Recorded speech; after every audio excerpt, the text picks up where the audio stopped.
GK with એમમાં આપ સૌનું સ્વાગત છે। મિત્રો, આજના વિડીયોમાં આપણે ગુજરાતના નૃત્યો વિશે પરીક્ષામાં પૂછાયેલા ખૂબ જ મહત્ત્વના પ્રશ્નો છે તે આજે આપણે જોઈશું। આવનાર બધી પરીક્ષાઓ માટે મોસ્ટ આઈએમપી રહેશે, કેમ કે આમાંથી વારંવાર પ્રશ્નો છે તે પૂછાતા હોય છે। છેલ્લે તમારી ટેસ્ટ લેવામાં આવે છે। વિડીયો વ્યવસ્થિત જોવો અને ટેસ્ટ આપી તમે તમારું નોલેજ પણ ચેક કરી શકો છો। એ સિવાય આની પીડીએફ પણ તમને પ્રોવાઈડ કરાવવામાં આવશે। તો જોઈએ ખૂબ જ અગત્યનો આ વિડીયો।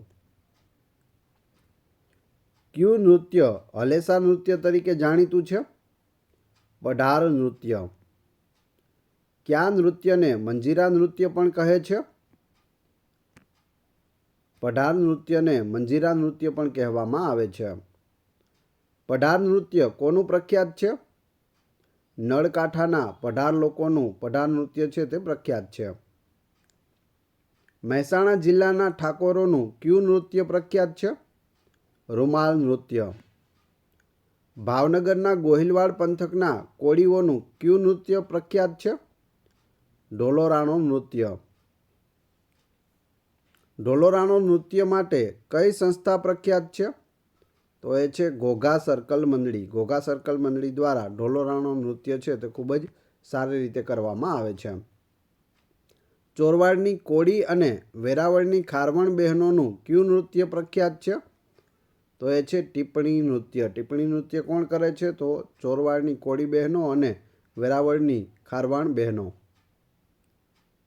ગોફ ગૂંથણ નૃત્યને બીજા કયા નામે ઓળખવામાં આવે છે?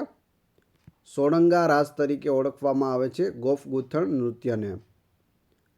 કયા નૃત્યમાં દોરી ગૂંથાય છે અને ફરીવાર ઉકેલાય છે?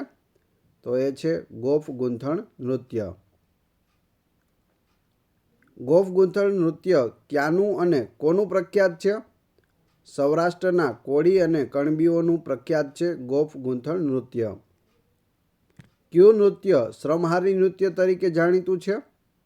ટીપણી નૃત્યને શ્રમહારી નૃત્ય પણ કહે છે। સનેડો કયા જિલ્લાનું લોકનૃત્ય છે? તો પાટણ જિલ્લાનું લોકનૃત્ય છે સનેડો। પૂછાયેલા પ્રશ્નો છે, ખાસ યાદ રાખજો। તુરી સમાજની બહેનોનું લોકનૃત્ય કયું છે?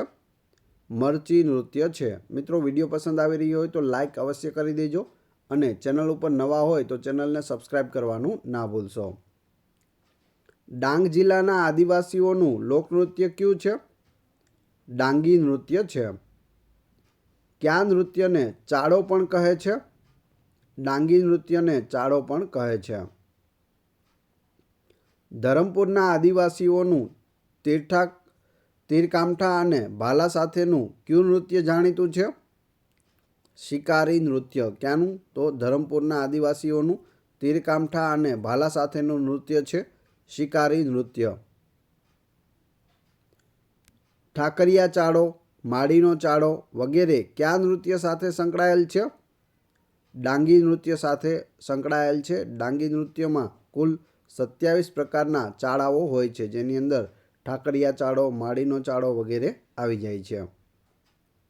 ડાંગી નૃત્યમાં કેટલા પ્રકારના તાલ જોવા મળે છે? તો 27 પ્રકારના અલગ અલગ તાલ હોય છે અને અલગ અલગ તાલ ઉપર અલગ અલગ ચાડાઓ હોય છે। ક્યુ નૃત્ય તાળી પાડ્યા વગર હાથ પગની ચેષ્ટાઓ દ્વારા કરવામાં આવે છે? તો એ છે મરચી નૃત્ય। તેમાં તાળી પાડવામાં આવતી નથી, ફક્ત હાથ અને પગની ચેષ્ટાઓ કરવામાં આવે છે। નૂર અને થાળી નૃત્ય કઈ જાતિનું પ્રખ્યાત છે? દક્ષિણ ગુજરાતના હળપતિઓનું પ્રખ્યાત છે નૂર અને થાળી નૃત્ય। હવે તમારી ટેસ્ટ, જે આપણે વિડીયો જોયો તેમાંથી તમને અહીં પ્રશ્નો પૂછવામાં આવે છે, જેના જવાબ તમારે ક્રમશઃ કમેન્ટ બોક્સમાં આપવાના છે, જેથી મને ખ્યાલ આવે કેટલા લોકોએ વ્યવસ્થિત વિડીયો જોયો છે અને કેટલા લોકોને આ પ્રશ્નોના જવાબ આવડે છે। પ્રશ્ન નંબર 1, કયા નૃત્યને મંજીરા નૃત્ય પણ કહે છે? 2, ક્યુ નૃત્ય શ્રમહારી નૃત્ય તરીકે જાણીતું છે? 3, સનેડો કયા જિલ્લાનું લોકનૃત્ય છે? અને 4, પઢાર નૃત્ય કોનું પ્રખ્યાત છે? 4-4ના ક્રમશઃ કમેન્ટ બોક્સમાં જવાબ આપી દેજો। આ વિડીયોની પીડીએફ મેળવવા માટે તમે ટેલિગ્રામમાં જીકે વિથ એમ ચેનલની મુલાકાત લઈ શકો છો, જેની લિંક ડિસ્ક્રિપ્શનમાં પણ આપેલી છે। વિડીયો પસંદ આવ્યો હોય તો લાઇક, કોમેન્ટ, શેર અને સબસ્ક્રાઈબ કરવાનું ના ભૂલશો। આ ચેનલ ઉપર ઘણા બધા વિડીયો અવેલેબલ છે. તમે ચેનલના નામ ઉપર ક્લિક કરી વિડીયોમાં જઈ બધા જ વિડીયો જોઈ શકો છો. Thanks for watching my video.